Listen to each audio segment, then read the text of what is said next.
It's always fun when the meta changes in Valorant, and we're seeing some pretty interesting new stuff from some of the best teams in the world. In this case, we're going to look at Brimstone on Icebox by Masters 3 champions, aka Gambit. Now, that might just sound kind of weird, Brimstone on Icebox. I thought that was the Viper map, but actually, they did some pretty cool stuff with this agent right here. So the main reason that M3C wants to play Brimstone on this map is because his smokes are extremely good on defense and on retake. And this first round, we're going to see them used on a retake. The plant has gone down and Na'Vi is now holding a post plant. And so we're going to see Brimstone coming in right over here, and he's about to drop his 2 smokes. We can see there are 2 smokes available, and those are going to go into 2 different one-ways that will basically make an impossible place to play from for Na'Vi. So we can see them drop there on the minimap right here, one on each side of this choke point.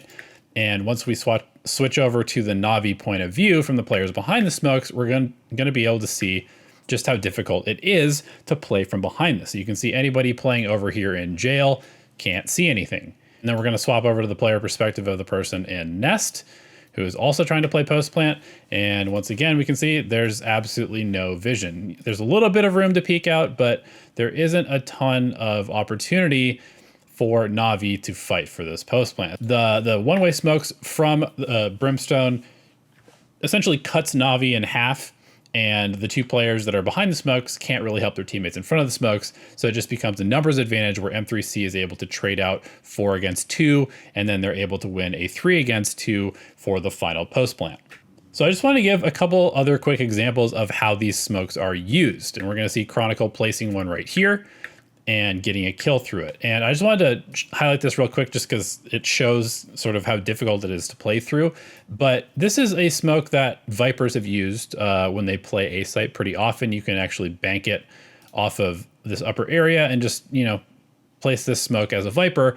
And it is very difficult to get through, but the Viper smoke has a much more limited duration than Brimstone. Brimstone smokes last about 20 seconds, and Viper smokes last for 15 seconds. Now, the even more impressive thing about Brimstone smokes is that you can combo them. If you're not planning on using them for any other area of the map, you can technically stack 3 smokes one after another in this location, which gives you 60 seconds of a one-way to play behind, making the choke extremely difficult to push through.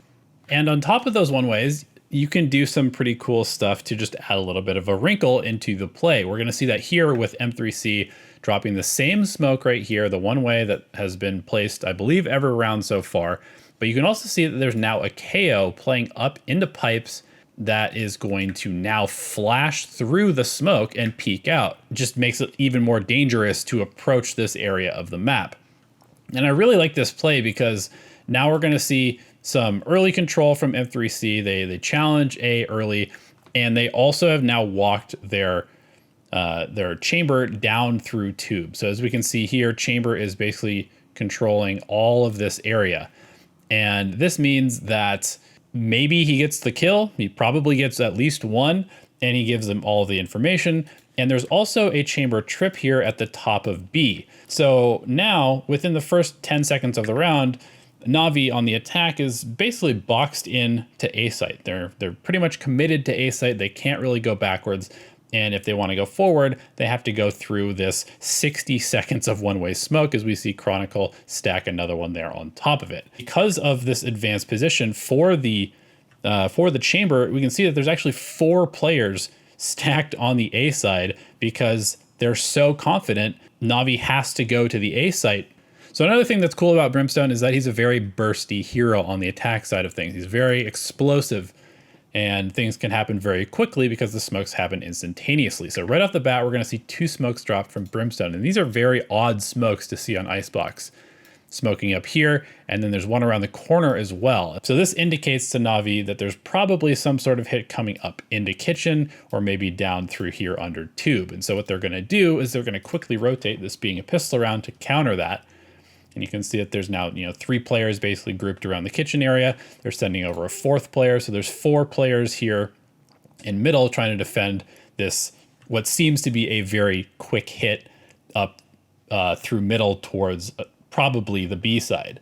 But that is also left absolutely nobody over here on yellow and absolutely nobody watching B long, which means that M3C is going to use this very aggressive Brimstone, who now doesn't have really any utility to contribute to the team, as a distraction.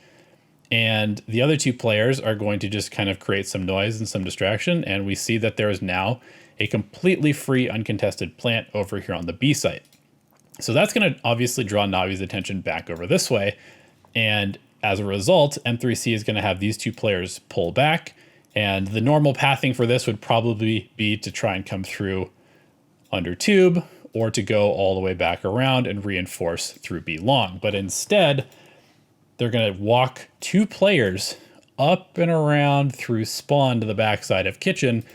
So here we are. We can see that this strategy has worked out relatively well for M3C. They're up 12-3 right now.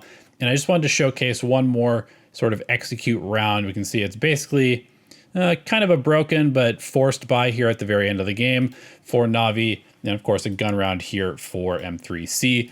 And I just wanted to show how the Brimstone works on a more standard execute. So they're going to go ahead and try and push through here, drop the stim beacon to be able to break the wall quickly. And we can also see that there's a Brimstone smoke here in the back. This is another area that is impossible to smoke off as Viper. So it's just nice to be able to smoke out the rafters there. And then they're going to eventually push up behind this wall.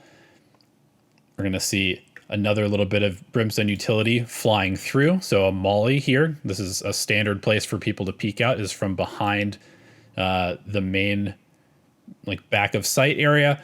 And so a molly right here. Sometimes Vipers will throw that. In this case, it's going to be a Brimstone, which is a lot more dangerous to try and push through because it does a lot more damage. And then that's also going to be comboed with a Brimstone smoke on the back of rafters. That's something that you'll see sometimes Vipers will throw an orb back there to stop oppers from peeking and force them to actually push out onto the rafters like this. And then we also have the standard Viper wall coming across over here. So it really just kind of boxes in the sight and it makes it very hard for Navi to fight into this push. There is one player who's been able to sit back here on the side of Generator. And we do see that the Killjoy ultimate is now going down in screens. And this is something that's going to allow you to potentially stop the plant from happening. But we can also see that Chronicle is the one planting the spike. And that is important because he is one orb away from the orbital strike, which is, as we know, one of the best counters in the game to Killjoy's ultimate. So Chronicle is going to get his ultimate and then he's going to blast the lockdown. A little bit of a delay there. And that's going to result in a couple players getting detained, unfortunately, for M3C. However, they are able to get a couple of trades there right before they do get detained. And we're also going to see Redgar able to hunker down behind this box. So as Navi desperately tries to rush in to find some kills, they drop their Viper's Pit. There's actually a player from the attack behind them who's going to be able to clean up the final round of the map.